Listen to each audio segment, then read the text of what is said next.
A sua avaliação sobre o fim da escala 6x1, então, falando de trabalho, né? A proposta do governo federal sobre isso é uma proposta hoje irresponsável. Irresponsável. O Brasil é um país que perde espaço nas cadeias globais de produção. A gente está falando de ter emprego de qualidade. Então você vai pegar uma fábrica que tem em Sorocaba, lá em São Paulo, que trabalha como a Gestamp, para dar nome, que produz e entrega aparelhos ligados à indústria automotiva para o mundo inteiro, vão perder as cadeias globais de produção, a gente vai perder emprego e vai se isolar. Pessoas que trabalham em pequenos restaurantes e pequenos serviços que não dispõem de um capital de giro, ainda mais um país com juros altos como o Brasil, tá? Não vão ter condição de arcar com isso. Essas pessoas, uma parte vão para a informalidade, outros o negócio vai fechar, especialmente os altamente sindicalizados. O governo não está se importando com isso, especialmente hoje numa trajetória de aumento de impostos sobre os negócios. Então, o que nós precisamos fazer? Nós precisamos flexibilizar o mercado de trabalho, aumentar a agenda de competitividade do Brasil. O que o senhor chama de flexibilizar o mercado de trabalho? As pessoas têm que ser mais autônomas para fazer contratações e demissões. E as relações de trabalho entre as partes... O senhor está falando de trabalho sem a CLT? Sim. Até em negociação direta, empregado-patrão? Empregado e patrão, mantendo a existência de sindicatos e, na verdade, ampliando a existência de sindicatos para um modelo de competição entre sindicatos nas mesmas áreas e setores e regiões. Mas para quem não tem sindicato, não é sindicalizado? Você está no país que você tem sindicato até para onde você não precisa.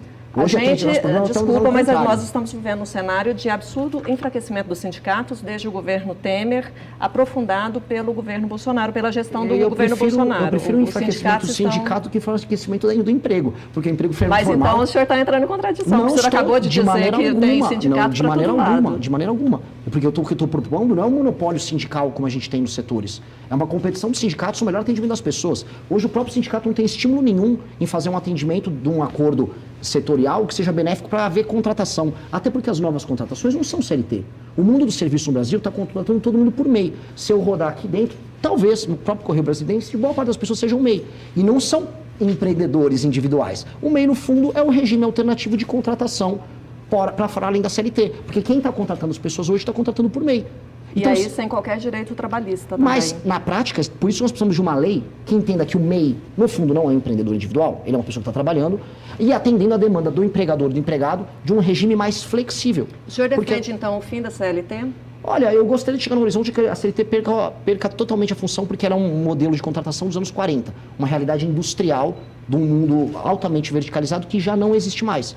Hoje as pessoas constroem suas carreiras em múltiplas empresas, muitas pessoas se tornam empreendedores de si, e o mundo vai ficar agora com inteligência artificial cada vez mais assim. Mas nós temos uma massa da população, candidato, que não tem toda essa formação e essa capacitação para gerenciar a própria carreira, e isso é uma realidade no país e na maioria da população.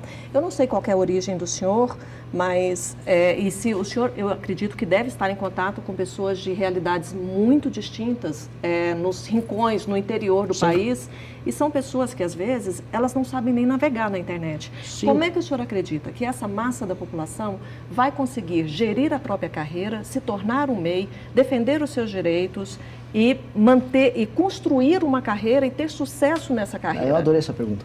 Porque se eu for nos rincões, como eu fui, eu não vi nenhum outro pré-candidato nos rincões, nem existe oportunidade de trabalhar para essa pessoa. Aí eu volto para a pergunta anterior que vocês me colocaram, essa pessoa está no Bolsa Família. Nos grandes centros urbanos em que há atividade de trabalho, essas pessoas que não são idiotas, uma pessoa mais pobre, mesmo sem formação, não é um imbecil. Ela toma decisões econômicas adequadas à realidade dela para ter o autossustento. Hoje você pega uma pessoa que é entregador, que vende produtos online, com baixíssima formação, e ele tira 6, 7, 8 mil reais por mês. Estou falando de pessoa de periferia de São Paulo. Estou falando do meu eleitor, que é o jovem. Esse jovem aprendeu a navegar nesse mundo. Primeiro porque ele não é um imbecil completo e ele é capaz de se defender.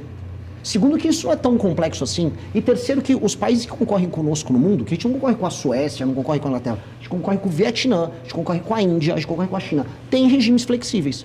Então, se eles estão fazendo isso, está aumentando a renda e aumentando o emprego, nós temos que fazer a mesma coisa. Se a gente falasse, não, igual a Erika Hilton, que apareceu lá com um monte de umas empresárias lá, com franjinha, eu tô aqui, na minha empresa a escala é 3x4, porque na Inglaterra, que Inglaterra? Não tem Inglaterra nenhuma. Deputado, houve uma redução da mudança da jornada de trabalho. Deputado, desculpa, pré-candidato. Houve uma mudança há cerca de 40 anos de redução da jornada de trabalho, né? E o país continuou se desenvolvendo. As pessoas continuaram com... Não continuou. Continuou, deputado. O senhor como pré-candidato está a par dos números e dos índices de desenvolvimento do país. O país cresceu muito, o país hoje é um expoente na América do Sul e é um expoente no mundo. Não é. Por que o senhor acha que a redução da escala 6x1 vai fazer um retrocesso e vai fazer a economia... Eu vou pedir para o nosso espectador acompanhar todos os gráficos de produtividade do Brasil perante o mundo. E o gráfico assustador. A produtividade é a quantidade de dinheiro que uma pessoa faz por hora de trabalho. O Brasil está estagnado. Nos últimos, justamente o exemplo que você usou foi bem feliz. Nos últimos 40 anos. Quando nós comparamos... Nós não estamos falando em produtividade, nós estamos falando em movimentação da economia, em geração de emprego, em melhoria da qualidade de vida e inclusão, em retirada do país do mapa da fome. Mas então vou te explicar. A produtividade significa a quantidade de recursos gerado por hora por uma pessoa que trabalha. Então isso está linkado ao aumento de riqueza. Então é exatamente isso que nós estamos falando. Não é nenhuma coisa diferente, é exatamente isso. O papel do Brasil perante o resto do mundo diminuiu. E esse é um problema. Infelizmente o nosso tempo acabou. Eu agradeço muito a vinda do senhor. Boa sorte para o senhor na sua campanha. Muito obrigado. Obrigado, pessoal. Obrigado a todos. O CB Poder fica por aqui. Obrigada pela companhia e até a próxima. Tchau.